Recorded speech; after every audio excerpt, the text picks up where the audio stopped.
Tenemos poco tiempo para advertirle de lo que está sucediendo con la reforma de pensiones de la ministra comunista Janet Jara, que se está discutiendo en el Congreso ya en la recta final.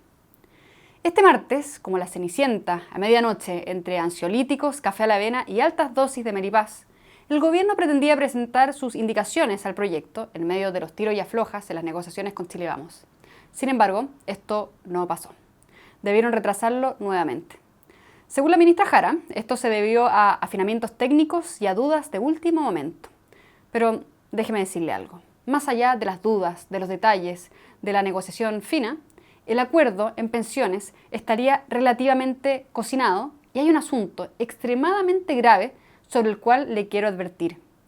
Una cláusula secreta riesgosísima sobre el préstamo forzado de los trabajadores al Estado. Por eso, para evitarlo, antes de que se agote el tiempo, antes que los políticos concreten su plan, lo invito a compartir este video y presionar a su parlamentario para hacerle saber que en estas próximas elecciones ningún voto irá a quienes apoyen la reforma de pensiones de Boric. Así de simple. Las indicaciones del gobierno se votaron hoy, este miércoles, en la Comisión de Trabajo del Senado. Aprobadas. Y pasarán ahora a la Comisión de Hacienda, de la Comisión de Hacienda al Senado y del Senado a la Cámara de Diputados para ser votadas.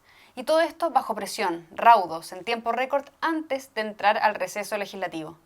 Ya partió la cuenta regresiva, así que en pocos minutos intentaré advertirles sobre sus peligros. Partamos por lo primero. Hay un problema de fondo, una realidad ineludible que debemos aclarar. Si no lo hacen los políticos, lo haremos nosotros porque no vivimos de los votos. El problema de las bajas pensiones se explica en gran medida por tres factores, tres verdades incómodas. Primero, porque las tasas de cotización y ahorro mensual son bajas. Y esto no es ninguna novedad, pero es cierto. Fíjese que Chile tiene una de las tasas de ahorro obligatorio más bajas de la OCDE, del 10%. Entre menor sea esa tasa, menor será el ahorro y por lo tanto menores serán las pensiones. Segundo, la edad de jubilación en Chile, 60 para las mujeres, 65 para los hombres, es baja y quedó completamente desactualizada en relación a la realidad, a las nuevas expectativas de vida. ¿Sabe de cuánto? 81,3 años en promedio. Récord. Chile, el segundo país de América con la mayor esperanza de vida. O sea, nos jubilamos antes, alcanzamos a ahorrar menos y al mismo tiempo vivimos más. Esto es prácticamente insostenible. Y lo tercero tiene que ver con la inestabilidad del mercado laboral. Por una parte, altas tasas de desempleo y de informalidad. Según datos recientes del INE, la informalidad laboral alcanzó el 27%.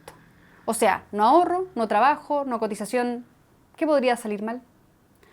Dicho todo eso, ¿cuál es la solución que nos ofrecen los políticos? Una trampa. Una trampa camuflada en su reforma de pensiones que se afanan, presurosos, a aprobar contrarreloj. En vez de fomentar la capitalización, ellos, los políticos, nos dicen que tienen una salida alternativa para solucionar el problema. No vía impuestos, sino que utilizando nuestros propios ahorros. ¿Ha escuchado hablar del famoso préstamo reembolsable al Estado?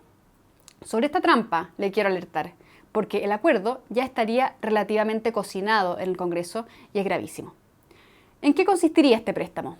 En forzar a los actuales trabajadores a prestarle plata al Estado, con todo el riesgo que esto implica, para subsidiar las pensiones de los actuales jubilados. Esto es, en definitiva, reparto, aunque nuestros honorables prefieran evitar llamarlo de ese modo. ¿Cómo funcionaría el préstamo en cuestión? Exigiendo que cierto porcentaje de su cotización adicional, se habla de un 1,5%, sea destinado mes a mes a un fondo administrado por el Estado, es decir, por ellos mismos. Este fondo, una vez creado, les permitirá a ellos, a los políticos, pedir siempre más y más para aumentar el porcentaje de reparto. Qué tentador, ¿ve que no pierden el tiempo? Fíjese, y esto es realmente preocupante, que un 26% de los senadores de oposición, es decir, 7 de 27, se han manifestado a favor de esta fórmula del préstamo estatal según un estudio de República. Entre ellos, Paulina Núñez, Rodrigo Galilea y José García Ruminot de Renovación Nacional, Felipe Kast y Luciano Cruzcoque de Evópoli, entre otros. Insisto, atento a su parlamentario porque dentro de las próximas semanas la reforma pasará a votación y es importante, si no crucial, la presión ciudadana. Pero volvamos al préstamo.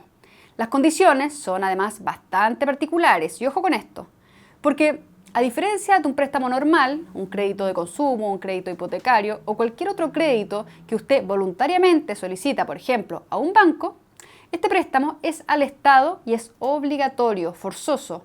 Uno no puede negarse a apretar sus cotizaciones. Y además es a la inversa. Es el Estado quien le exige a usted plata pasando por encima de su voluntad. Primer punto. Segundo punto. El plazo de devolución, de reembolso de esa plata que usted forzosamente le presta al Estado, lo fija el Estado, es decir, los políticos. Se ha hablado de un rango de 40 años. Tercero, no existe garantía de pago y esto es altamente riesgoso. ¿Quién le puede asegurar a usted que llegado el minuto el Estado pagará su deuda, que tiene los recursos suficientes, que pagará debidamente? ¿Usted pondría las manos al fuego por ello? Cuarto, las tasas de interés con las que se devolvería la plata las fija, adivine, el Estado, los políticos, cómo no. Y aquí atento porque usted sería el perdedor por partida doble.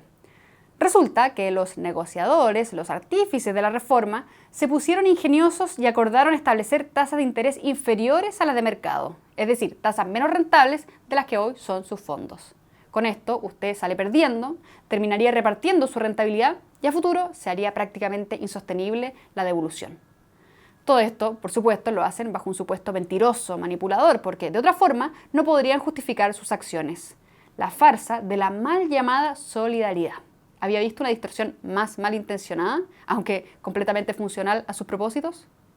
Lo quieren hacer sentir egoísta por querer hacerse cargo de sí mismo, de su familia y su futuro, de ser responsable y beneficiarse del fruto de su trabajo, de sus ahorros, como si eso fuese algo digno de reproche y escándalo.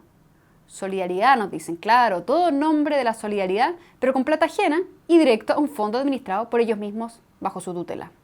El préstamo, el famoso préstamo al Estado, por favor no lo olvide, porque ellos, los políticos, no lo harán. Saben perfectamente lo que buscan y lo que está en juego. Llama la atención que en plena recta final de las negociaciones hay un personaje, una figura presidencial, que se ha mantenido relativamente oportunamente al margen de la discusión pese a la gravedad de la reforma, pese a sus peligros y pese a sus desastrosos y tal vez irreversibles efectos. Me refiero a Evelyn Matei, la ahora recién proclamada candidata de Renovación Nacional. Matei, quien según adelantó este propio partido, respaldará un eventual acuerdo en pensiones. Pero vámonos con calma, porque hay varios indicios que darían cuenta para dónde va la micro de la exalcaldesa de Providencia en esta materia. Quizás el más decidor de todos sea su silencio, su hermetismo. Como dicen por ahí, el que calla, otorga. Meses de negociaciones, meses de discusión, alertas varias sobre el calibre de lo que estaba en juego en pensiones y nada. La candidata de Chile Vamos optó convenientemente por el silencio. Recién, hace unos días, y tras varias interpelaciones, realizó una primera y tímida aparición. Un tuit de 300 caracteres, una cosa poca, un par de líneas. Dijo así: es importante mejorar las pensiones y solucionar la condición injusta en que se encuentran hoy las mujeres. Sin embargo, después de leer el segundo informe de la mesa técnica, observo que varios de sus contenidos pueden traer consecuencias graves no buscadas. A lo que prosiguió: iniciaré conversaciones con algunos economistas y otros expertos para poder aportar a la búsqueda de respuestas a los chilenos.